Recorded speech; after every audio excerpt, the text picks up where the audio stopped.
The Little Prince.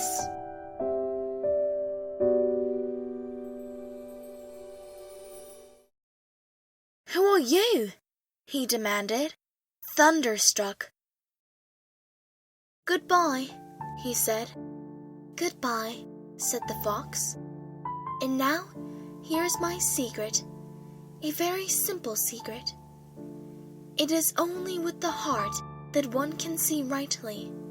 What is essential is invisible to the eye. It is the time you have wasted for your rose that makes your rose so important. Men have forgotten this truth," said the fox, "but you must not forget it. You become responsible forever for what you have tamed. You are responsible for your rose." "I'm responsible for my rose," the little prince repeated, so that he would be sure to remember.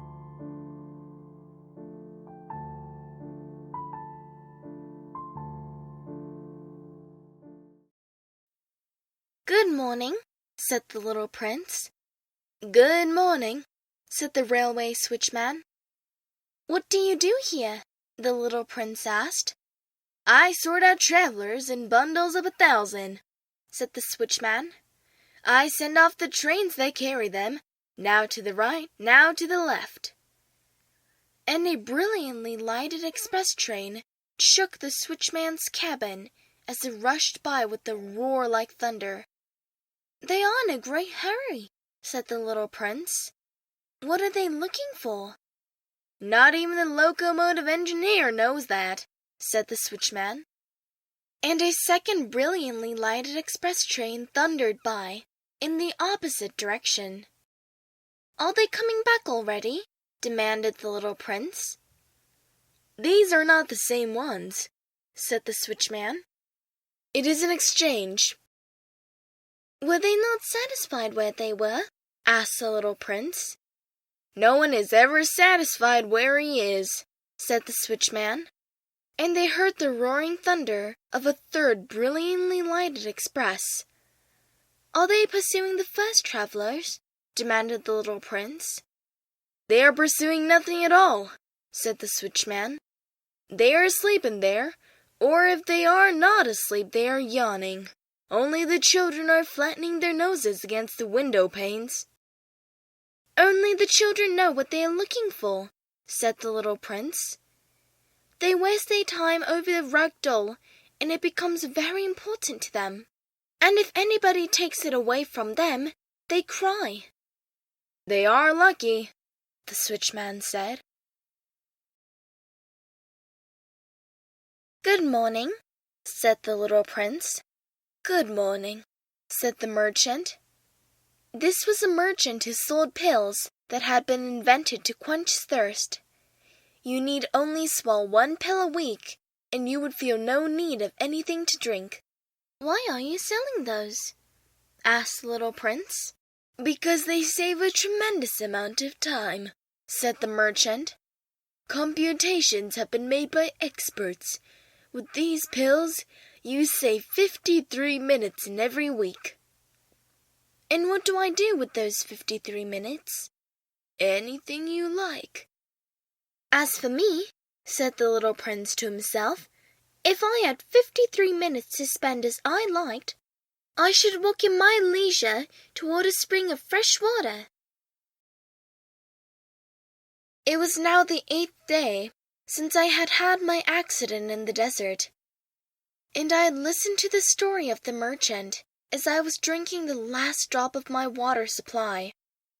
"Ah," I said to the little prince, "these memories of yours are very charming, but I have not yet succeeded in repairing my plane. I have nothing more to drink, and I, too, should be very happy if I could walk in my leisure toward a spring of fresh water." "My friend the fox," the little prince said to me. "My dear little man, this is no longer a matter that has anything to do with the fox."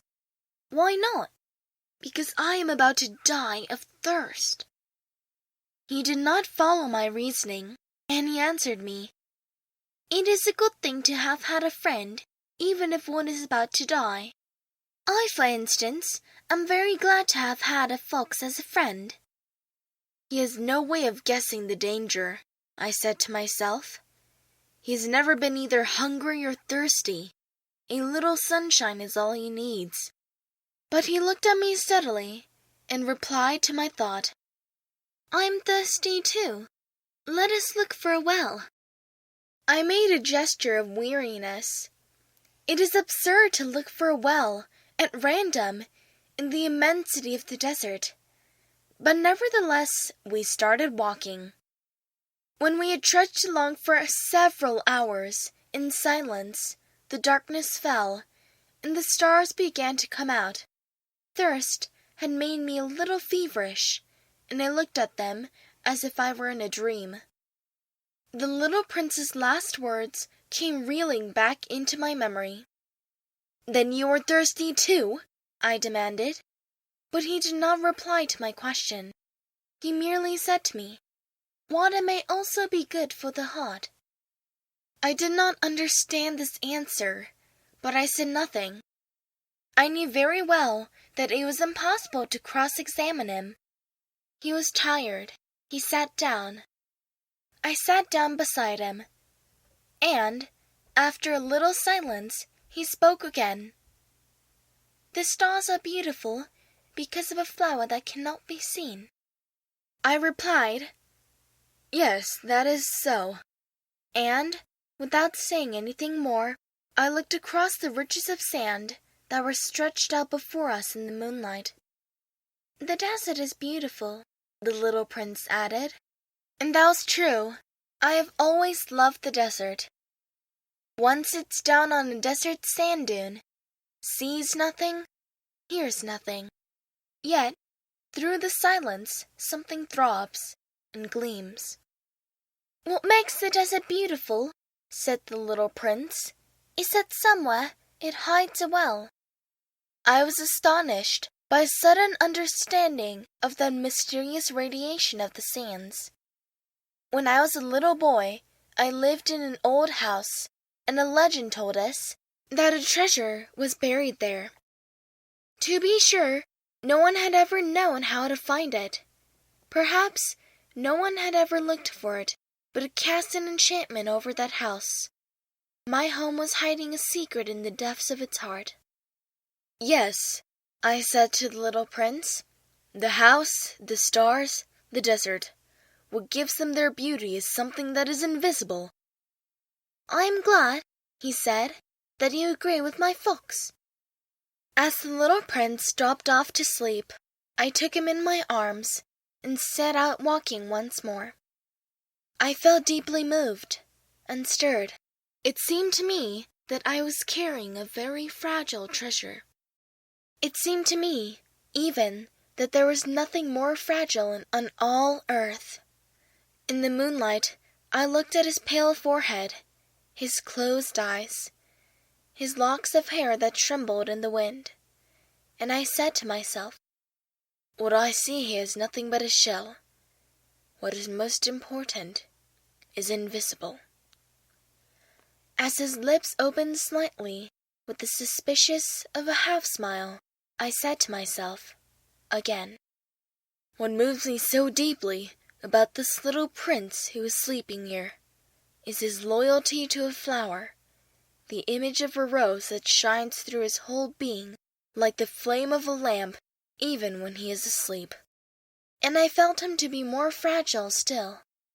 I felt the need of protecting him, as if he himself were a flame that might be extinguished by a little puff of wind. And, as I walked on so, I found the well at daybreak. Men, said the little prince, set out on their way in express trains, but they do not know what they are looking for. Then they rush about and get excited and turn round and round. And he added, It is not worth the trouble. The well that we had come to was not like the wells of the Sahara. The wells of the Sahara are mere holes dug in the sand. This one was like a well in a village. But there is no village here, and I thought I must be dreaming. It is strange, I said to the little prince. Everything is ready for use. The pulley, the bucket, the rope. He laughed, touched the rope, and set the pulley to working, and the pulley moaned like an old weather vane which the wind has long since forgotten. "Do you hear?" said the little prince. "We have wakened the well, and it is singing." I did not want him to tire himself with the rope. "Leave it to me," I said. "It is too heavy for you." I hoisted the bucket slowly to the edge of the well and set it there, happy, tired as I was, over my achievement. The song of the pulley was still in my ears, and I could see the sunlight shimmer in the still trembling water. "I'm thirsty for this water," said the little prince. "Give me some of it to drink." And I understood what he had been looking for. I raised the bucket to his lips. He drank, his eyes closed. It was as sweet as some special festival treat. This water was indeed a different thing from ordinary nourishment. Its sweetness was born of the walk under the stars, the song of the pulley, the effort of my arms. It was good for the heart, like a present. When I was a little boy, the lights of the Christmas tree, the music of the midnight mass, the tenderness of the smiling faces, used to make up, so, the radiance of the gifts I received. "The men where you live," said the little prince, "raise 5,000 roses in the same garden, and they do not find in it what they are looking for." "They do not find it," I replied. "And yet what they are looking for could be found in one single rose, or in a little water." "Yes, that is true," I said. And the little prince added, "But the eyes are blind. One must look with the heart." I had drunk the water. I breathed easily. At sunrise, the sand is the color of honey, and that honey color was making me happy too. What brought me, then, the sense of grief? "You must keep your promise," said the little prince, softly, as he sat down beside me once more. "What promise?" "You know, a muzzle for my sheep. I am responsible for this flower." I took my rough drafts of drawings out of my pocket. The little prince looked them over and laughed as he said, "Your baobabs, they look a little like cabbages." "Oh!" I had been so proud of my baobabs. "Your fox, his ears look a little like horns, and they are too long." And he laughed again. "You are not fair, little prince," I said. "I don't know how to draw anything except boa constrictors from the outside and boa constrictors from the inside." "Oh, that will be all right," he said. "Children understand." So then I made a pencil sketch of a muzzle, and, as I gave it to him, my heart was torn. "You have plans that I do not know about," I said. But he did not answer me. He said to me, instead, "You know, my descent to the earth. Tomorrow will be its anniversary." Then after a silence, he went on, "I came down very near here." And he flushed, and once again, without understanding why, I had a queer sense of sorrow. One question, however, occurred to me. "Then it is not by chance that on the morning when I first met you, a week ago, you were strolling along like that, all alone, 1,000 miles from any inhabited region? You were on your back to the place where you landed?" The little prince flushed again, and I added, with some hesitancy, "Perhaps it was because of the anniversary." The little prince flushed once more. He never answered questions, but when one flushes, does that not mean yes? "Ah," I said to him, I am a little frightened, but he interrupted me. Now you must work. You must return to your engine. I will be waiting for you here. Come back tomorrow evening. But I was not reassured. I remembered the fox. One runs the risk of weeping a little if one lets himself be tamed. Beside the well, there was a ruin of an old stone wall.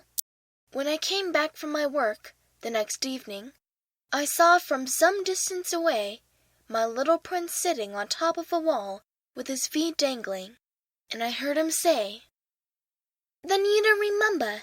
This is not the exact spot." Another voice must have answered him, for he replied to it, Yes, it is the right day, but this is not the place." I continued my walk toward the wall. At no time did I see or hear anyone. The little prince, however, replied once again, "Exactly. You will see where my truck begins in the sand. You have nothing to do but wait for me there. I shall be there tonight." I was only 20 meters from the wall, and I still saw nothing. After a silence, the little prince spoke again. "You have good poison. You are sure that it will not make me suffer too long?" I stopped in my tracks, my heart torn asunder, but still I did not understand. "Now go away," said the little prince. "I want to get down from the wall." I dropped my eyes, then, to the foot of the wall, and I leaped into the air. There before me, facing the little prince, was one of those yellow snakes that take just 30 seconds to bring your life to an end. Even as I was digging into my pocket to get out my revolver, I made a running step back. But, at the noise I made, the snake let himself flow easily across the sand like the dying spray of a fountain, and, in no apparent hurry, disappeared with a light metallic sound among the stones. I reached the wall just in time to catch my little man in my arms. His face was white as snow. "What does this mean?" I demanded. "Why are you talking with snakes?" I had loosened the golden muffler that he always wore. I had moistened his temples and had given him some water to drink. And now I did not dare ask him any more questions. He looked at me very gravely and put his arms around my neck. I felt his heart beating like the heart of a dying bird, shot with someone's rifle. "I'm glad that you have found what was the matter with the engine," he said. "Now you can go back home." "How do you know about that?" I was just coming to tell him that my work had been successful, beyond anything that I had dared to hope. He made no answer to my question, but he added, "I, too, am going back home today." Then, sadly, "It is much farther. It is much more difficult." I realized clearly that something extraordinary was happening. I was holding him close in my arms, as if he were a little child, and yet it seemed to me that he was rushing headlong toward an abyss from which I could do nothing to restrain him. His look was very serious, like someone lost far away. "I have your sheep, and I have the sheep's box, and I have the muzzle." And he gave me a sad smile. I waited a long time. I could see that he was reviving, little by little. "Dear little man," I said to him, "you are afraid." He was afraid. There was no doubt about that. But he laughed lightly. "I shall be much more afraid this evening." Once again, I felt myself frozen by the sense of something irreparable, and I knew that I could not bear the thought of never hearing that laughter any more. For me, it was like a spring of fresh water in the desert. "Little man," I said, "I want to hear you laugh again." But he said to me, "Tonight it will be a year. My star, then, can be found right above the place where I came to the earth a year ago." "Little man," I said, "tell me that this is only a bad dream, this affair of the snake and the meeting place and the star." But he did not answer my plea. He said to me instead, "The thing that is important is the thing that is not seen." "Yes, I know." "It is just as it is with the flower. If you love a flower that lives on a star, it is sweet to look at the sky at night. All the stars are abloom with flowers." "Yes, I know." "It is just as it is with the water. Because of the pulley and the rope, what you gave me to drink was like music. You remember how good it was." "Yes, I know." "And at night you will look up at the stars. Where I live, everything is so small that I cannot show you where my star is to be found. It is better like that. My star will just be one of the stars for you, and so you will love to watch all the stars in the heavens. They will all be your friends. And besides, I am going to make you a present." He laughed again. "Ah, little prince, dear little prince, I love to hear that laughter." "That is my present, just that. It will be as it was when we drank the water." "What are you trying to say?" "All men have the stars," he answered, "but they are not the same things for different people. For some, who are travelers, the stars are guides. For others, they are no more than little lights in the sky. For others, who are scholars, they are problems. For my businessman, they were wealth. But all these stars are silent. You alone, will have the stars as no one else has them." "What are you trying to say?" "In one of the stars, I shall be living. In one of them, I shall be laughing. And so it will be as if all the stars were laughing when you look at the sky at night. You, only you, will have stars that can laugh." And he laughed again.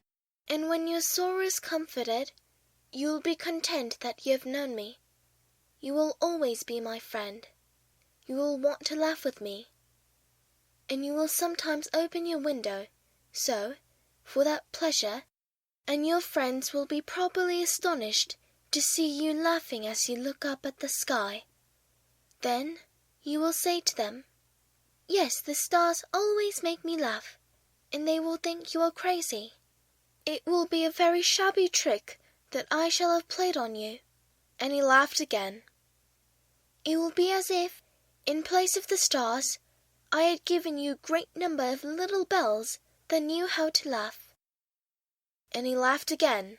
Then he quickly became serious. "Tonight, you know, do not come," said the little prince. "I shall not leave you," I said. "I shall look as if I was suffering. I shall look a little as if I were dying. It is like that. Do not come to see that. It is not worth the trouble."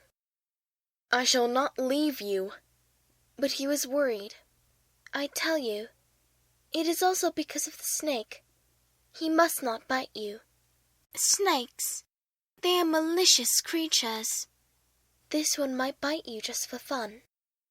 "I shall not leave you." But a thought came to reassure him. It is true that they have no more poison for a second bite. That night, I did not see him set out on his way. He got away from me without making a sound. When I succeeded in catching up with him, he was walking along with a quick and resolute step. He said to me merely, "Ah, you are there." And he took me by the hand, but he was still worrying. "It was wrong of you to come. You will suffer. I shall look as if I were dead. And that will not be true." I said nothing. You understand? It is too far. I cannot carry this body with me. It is too heavy. I said nothing. But it will be like an old abandoned shell. There is nothing sad about old shells. I said nothing. He was a little discouraged, but he made one more effort. You know, it will be very nice. I, too, shall look at the stars. All the stars will be wells with the rusty pulley. All the stars will pour out fresh water for me to drink. I said nothing. That will be so amusing. You will have 500 million little bells, and I shall have 500 million springs of fresh water. And he too said nothing more, because he was crying. Here it is. Let me go on by myself. And he sat down, because he was afraid. Then he said again, You know, my flower, I am responsible for her. And she is so weak. She is so naive. She has 4 thorns, of no use at all, to protect herself against all the world. I too sat down, because I was not able to stand up any longer. There now. That is all. He still hesitated a little. Then he got up. He took 1 step. I could not move. There was nothing but a flash of yellow close to his ankle. He remained motionless for an instant. He did not cry out. He fell as gently as a tree falls. There was not even any sound because of the sand. And now 6 years have already gone by. I have never yet told this story. The companions who met me on my return were well content to see me alive.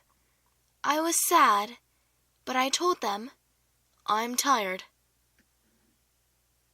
Now my sorrow is comforted a little, that is to say, not entirely. But I know that he did go back to his planet, because I did not find his body at daybreak.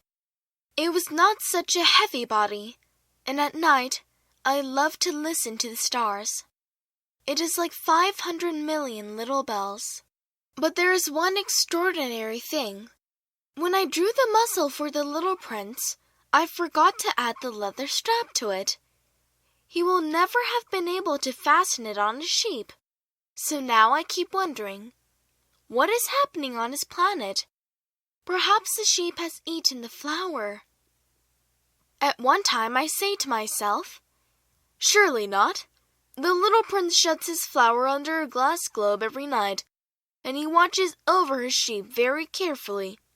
Then I am happy, and there is sweetness in the laughter of all the stars. But at another time I say to myself, at some moment or other, one is absent-minded, and that is enough. On some one evening he forgot the glass globe, or the sheep got out, without making any noise, in the night. And then the little bells are changed to tears. Here, then, is a great mystery. For you, who also loved the little prince, and for me, nothing in the universe can be the same if somewhere, we do not know where, a sheep that we never saw has, yes or no, eaten a rose. Look up at the sky. Ask yourselves, is it a yes or no? Has the sheep eaten the flour? And you will see how everything changes. And no grown-up will ever understand that this is a matter of so much importance. This is, to me, the loveliest and saddest landscape in the world. It is the same as that on the preceding page, but I have drawn it again to impress it on your memory. It is here that the little prince appeared on earth and disappeared. Look at it carefully, so that you will be sure to recognize it in case you travel someday to the African desert. And, if you should come upon this spot, please do not hurry on. Wait for a time, exactly under the star. Then, if a little man appears who laughs, who has golden hair, and who refuses to answer questions, you will know who he is. If this should happen, please come for me. Send me word that he has come back. Good?